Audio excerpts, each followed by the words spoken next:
Bismillahirrahmanirrahim. Assalamualaikum warahmatullahi wabarakatuh. Kembali lagi dengan Bu Ani. Pada hari ini kita akan membahas mengenai proses menulis.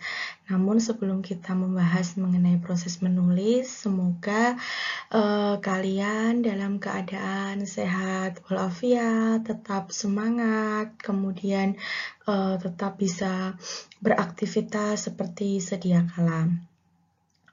Baik, untuk materi proses menulis ini nanti akan dibahas mengenai apa itu proses menulis, kemudian hal-hal yang perlu diperhatikan dalam proses menulis, kemudian apa sih tahapan-tahapan dalam proses menulis itu.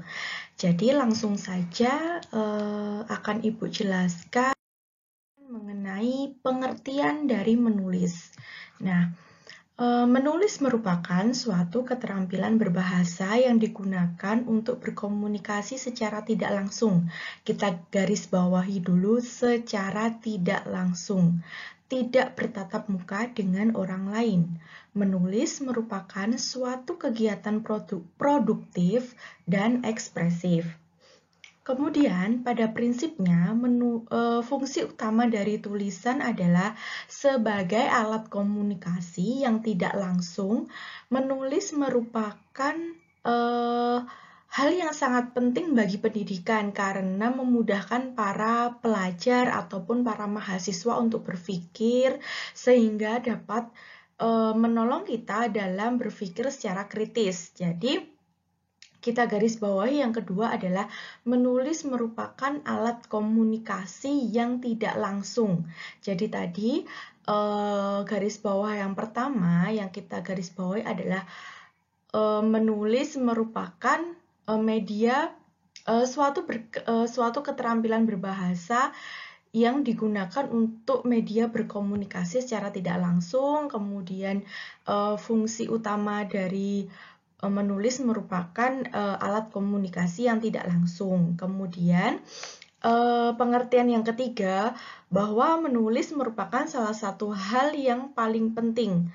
Bagi penulis, kita harus menguasai prinsip-prinsip menulis dan berpikir yang menolong mencapai maksud dan tujuan. Jadi ketika menulis, karena tadi sudah merupakan keterampilan yang digunakan untuk berkomunikasi secara tidak langsung, kemudian media komunikasi secara tidak langsung. Jadi kita harus tahu ini bagaimana cara menulis agar pembaca bisa tahu maksud dan tujuan kita sebagai seorang penulis. Selanjutnya, hal-hal yang perlu diperhatikan seorang penulis itu adalah yang pertama, maksud dan tujuan sang penulis. Kemudian pembaca atau pemirsa. Jadi pembaca kita itu siapa? Apakah pembaca itu orang tua, kenalan, atau teman sang penulis? Yang ketiga, waktu atau kesempatan atau keadaan yang melibatkan berlangsungnya suatu kejadian tertentu, misalnya waktu, tempat, dan situasi yang menuntut perhatian langsung, masalah yang memerlukan pemecahan, pertanyaan yang menuntut perhatian, dan pertanyaan yang menuntut jawaban. Selanjutnya, tahapan menulis, ada 3 tahapan yang harus kita perhatikan ketika kita menulis. Yang pertama adalah tahapan perencanaan atau pre-writing. Yang kedua, tahapan penulisan draft atau writing. Tahapan penyuntingan atau rewriting dan tahapan pempublikasian. Mohon maaf yang benar adalah 4 tahapan menulis.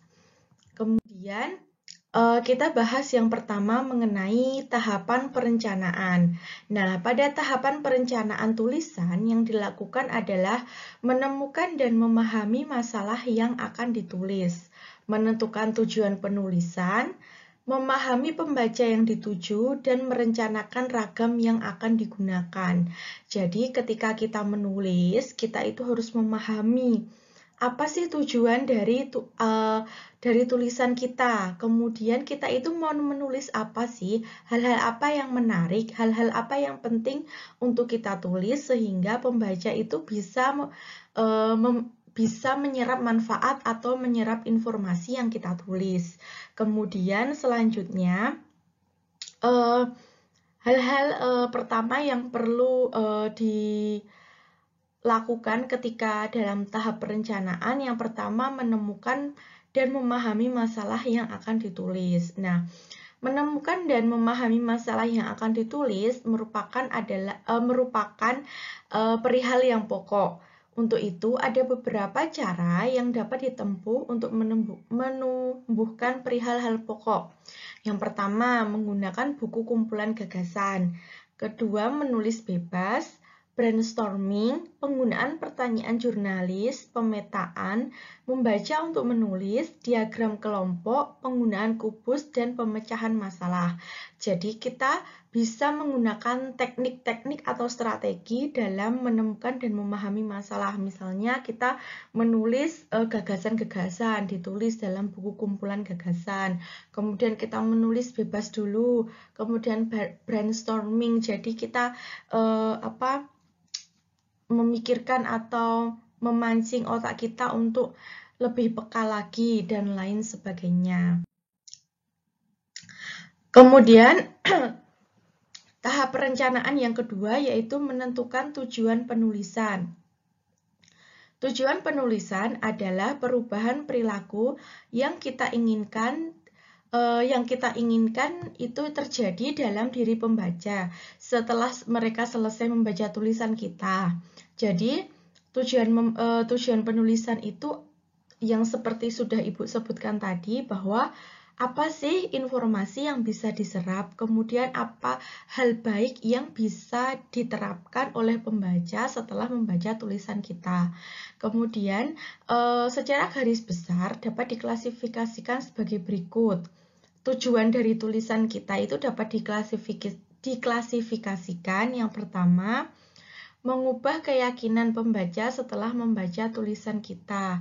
Nah, diharapkan pembaca itu menanamkan pemahaman terhadap sesuatu kepada pembaca, kemudian merangsang proses berpikir pembaca, kemudian menyenangkan atau menghibur pembaca dan memotivasi pembaca. Jadi mulai dari mengubah keyakinan pembaca setelah membaca tulisan kita. Jadi misalnya kita bisa mengubah cara pandang berpikir pembaca, kemudian menanamkan pemahaman, menyenangkan atau merangsang proses berpikir hingga memotivasi pembaca.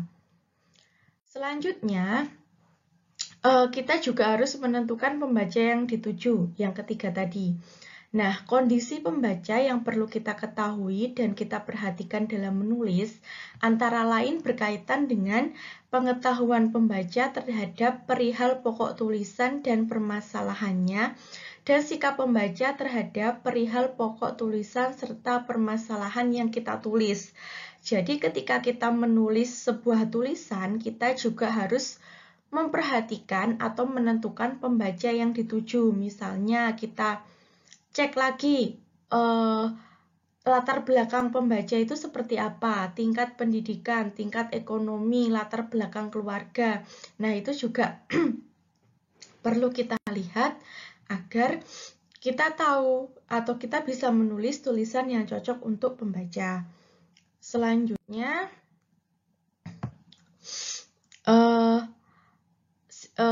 sistematika yang kedua adalah menyusun kerangka karangan.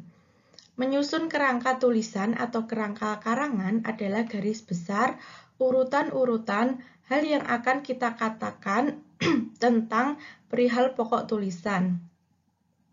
Dapat pula dikatakan bahwa kerangka tulisan merupakan rencana penataan materi tulisan secara garis besar. Jadi, kita harus memahami prinsip-prinsip dalam menulis kerangka tulisan.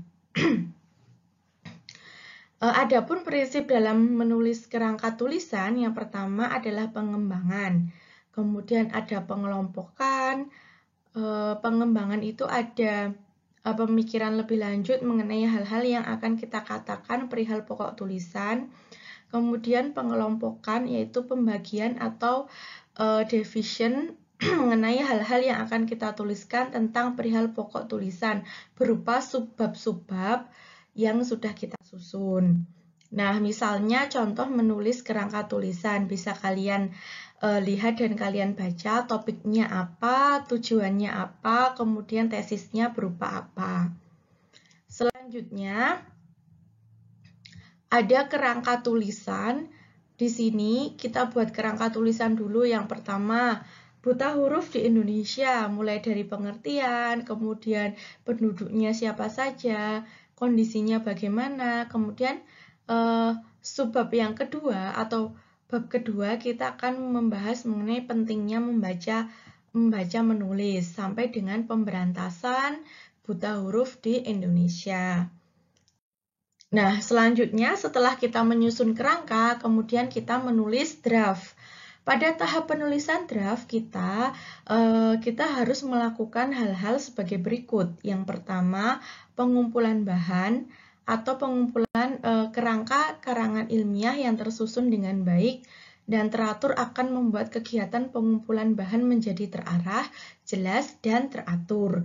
Kemudian kita merumuskan judul, jadi judul itu bisa sama dengan topik atau tema atau lebih kecil atau lebih khusus atau spesifik dari topik. Kalau topik atau tema itu lebih umum, judul itu lebih khusus atau kita memotret yang lebih kecil lagi dari tema yang sudah ditentukan. Yang ketiga, kemudian pelaksanaan penulisan draft. Jadi, draft yang akan ditulis itu draft yang akan ditulis itu didahului dengan kegiatan menetapkan format, model, dan bagaimana gaya tulisan kita, apakah itu ilmiah atau populer, itu juga harus diperhatikan. Selanjutnya yang keempat, penulisan bagian pendahuluan. Jadi dalam kerangka ilmiah misalnya ada latar belakang, masalah, tujuan. Nah, di sini mengapa kita harus menulis pendahuluan agar dapat menjelaskan misalnya latar belakang kita mengambil permasalahan sesuai dengan yang sudah ada di judul itu seperti apa, kemudian manfaatnya apa, kemudian pentingnya apa. Nah, itu. Kemudian yang kelima adalah penulisan bagian inti atau teks utama. Jadi setelah pendahuluan, kemudian kita tulis bagian inti. Misalnya kalau ada rumusan masalahnya, berarti kita bahas di bagian inti atau teks utama. Misalnya kalau di skripsi bisa di bab 4. Kemudian selanjutnya yang keenam adalah penulisan bagian penutup. Nah, penutup ini diumpamakan sebagai gong atau hasil akhir yang menandai berakhirnya penulisan karangan ilmiah. Selanjutnya ada penyuntingan. Yang pertama itu ada perbaikan draft. Jadi kalau dalam perbaikan draft itu bisa menyunting bahasa, isi, model pengungkapan, dan format karangan ilmiah.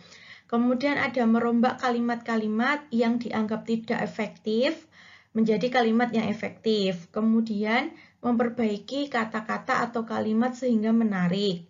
Kemudian menyegarkan tulisan bisa digunakan ilustrasi yang menarik. Kemudian penulisan bagian pendahuluan. Setelah kita menyunting draft, kita mulai nih menulis. Jadi mulai tahap writing atau menulis. Nah, pendahuluan seperti yang sudah dijelaskan tadi bahwa kita menjelaskan latar belakang permasalahannya, kemudian permasalahannya, tujuan, manfaat, pentingnya menulis permasalahan tersebut atau mengangkat permasalahan tersebut itu apa. Kemudian menulis inti teks. Jadi setelah kita tulis latar belakangnya, kemudian permasalahannya atau rumusan masalah. Jadi rumusan masalah itu kita bahas atau kita kembangkan di penulisan bagian inti atau teks utama. Selanjutnya, bagian penutup. itu kita dapat menuliskan yang pertama penegasan kembali atau rangkuman diskusi yang telah dilakukan dan diikuti oleh simpulan. Kemudian penarikan simpulan dari apa yang telah didiskusikan, kemudian pemberian implikasi atau rekomendasi. Selanjutnya tahap yang terakhir adalah tahap penyuntingan. Tahap penyuntingan itu bisa dilakukan dengan perbaikan draft atau perbaikan tulisan yang sudah ditulis. Misalnya tadi juga menyunting bahasa, merombak kalimat atau paragraf, dan memperbaiki daya tarik model, kemudian menyegarkan tulisan dengan ilustrasi yang menarik. Nah, demikian tadi penjelasan Ibu mengenai proses menulis. Mungkin itu saja yang dapat Ibu sampaikan. Semoga bermanfaat untuk kalian. Ibu akhiri, wassalamualaikum warahmatullahi wabarakatuh.